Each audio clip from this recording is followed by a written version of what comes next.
Morning, dear student. In today's lecture, we will discuss the next important topic of this chapter, that is the properties of amino acid. In previous lecture, we already discussed the classification of amino acid. So let's discuss some important properties of this amino acid. The first one is the solubility. Solubility. If you consider the solubility of this amino acid, they are usually soluble in water, and insoluble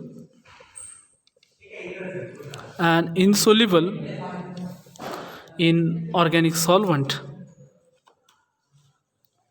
Insoluble in organic solvent. Again, the second property is the physical constant, that is melting point. These amino acid melt at high temperature, often above 200 degrees Celsius. Often above 200 degrees Celsius.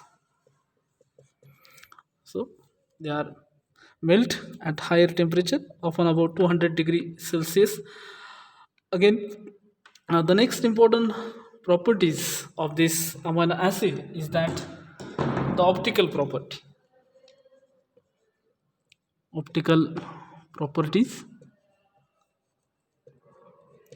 So we are very much familiar with this optical activity or optical properties.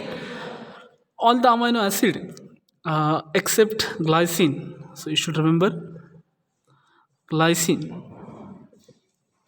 All these amino acid except glycine having an optical isomer due to the presence of asymmetric carbon. Asymmetric carbons means the chiral carbon is there, which having a 4 different substituent. So all other amino acids except glycine having an optical isomer due to the presence of asymmetric carbon. So if you consider, you should remember the two terms. So we are very much familiar with D and L isomer. So capital D and capital L, and similarly there is one more, that is small d and small l. So what is the difference between these two? That is capital D and capital L isomer, capital small d and capital small l isomer is there. So this capital D and L, it stands for the position of amino group in amino acid. So you should remember the position of amino group. So this capital D and L form of amino acid based on the position of amino group of amino acid, and the small d and small l isomer, it is due to the optical activity or optical rotation. So you should remember this point. Whenever there is a capital D or capital L isomer of amino acid, it indicates the position of amino group. For example, if the amino group of amino acid, it is left hand side, it is present at left hand side, then you consider it is as L isomer. And when this amino acid, the amino group of this amino acid, it is present at right hand side, then it is considered as a D isomer. So you should remember what is this capital D and capital L. So whenever the amino group of amino acid, it is at right hand side, then it is considered as a D isomer, and whenever it is present at left hand side, then it is considered as a L isomer. And again, this D and L, small d and L, represent the optical rotation, the rotation of plane polarized light. When it rotates in clockwise direction, then it is considered as a D isomers. When it rotates in anti-clockwise direction, then it is considered as a L isomer. So you should remember, it is very important. That is, many times there is a confusion. What is capital D, what is capital L, and what is small d and what is small l. So you should remember all these amino acid except glycine, they shows optical, they having an optical isomer due to the presence of asymmetrical carbon atom. Again, the next important properties of this amino acid is these amino acid act as ampholites. So the next important property is that amino acid act as ampholites. So why these amino acid act as an ampholite? Because this amino acid contain both acidic and basic group. So they can donate the proton or gain a proton, and hence these amino acid are considered as ampholites. Again, for understanding, we know that the pH it is inversely proportional to the concentration of H plus ion. So you should remember, pH it is inversely proportional to concentration of H plus ions. As H plus ion concentration is increases, as H plus ions concentration is increases, the pH of the solution is decreases. pH is decreases and the solution becomes acidic. The solution become acidic.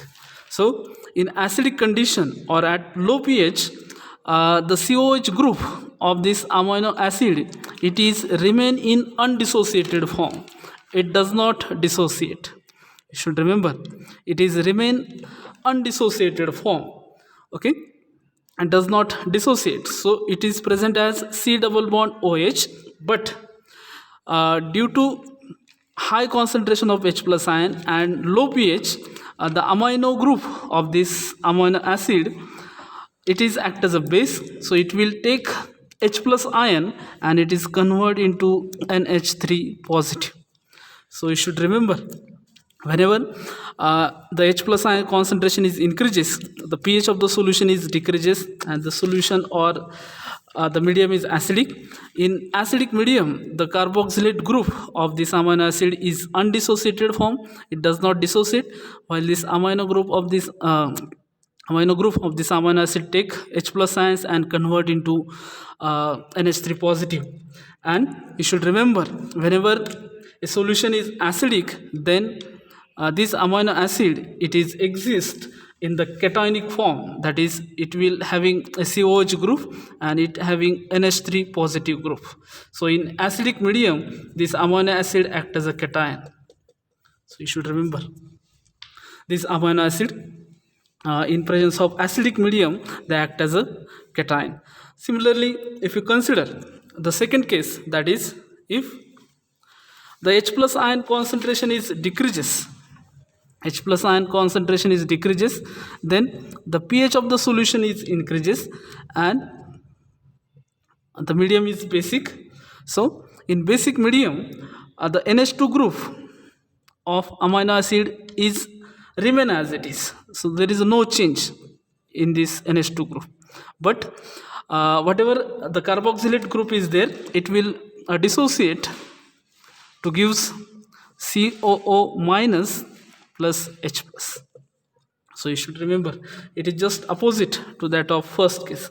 So as H plus ion concentration is decreases, the pH of the solution is increases, means the medium is alkaline, and in this case the NH2 group is remain as it is, while the carboxylate group it will lose H plus ion and convert into a COO minus form. Again you should remember, that is the group COO minus and NH2 are present in basic medium, or we can say that in strongly alkaline pH, the amino acid is negatively charged. This amino acid is negatively charged.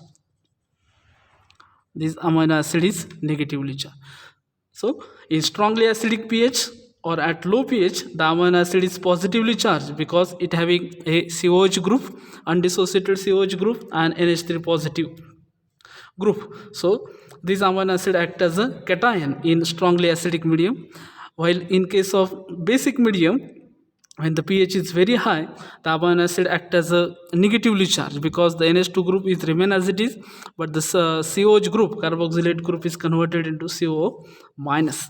So this is very important. Again, if you consider each amino acid Each amino acid having a characteristic pH at which it carries both positive and negative charge and exists as a Zwitter ion. So you should remember, when if you consider this amino acid, it having a characteristic pH value, at that pH it will exist, or it carries both positive and negative charge. Therefore we can write here CH, this is your R group, COO minus, and this is your NH3 positive. And this pH, it is known as isoelectric pH. Its symbol is Pi. So what is this isoelectric pH? It is defined as the pH at which a molecule exists as a Zwitter ion form or dipolar ion form. The molecule or amino acid exists as a Zwitter ion or dipolar ion and carries no net charge, and therefore the molecule is electrically neutral.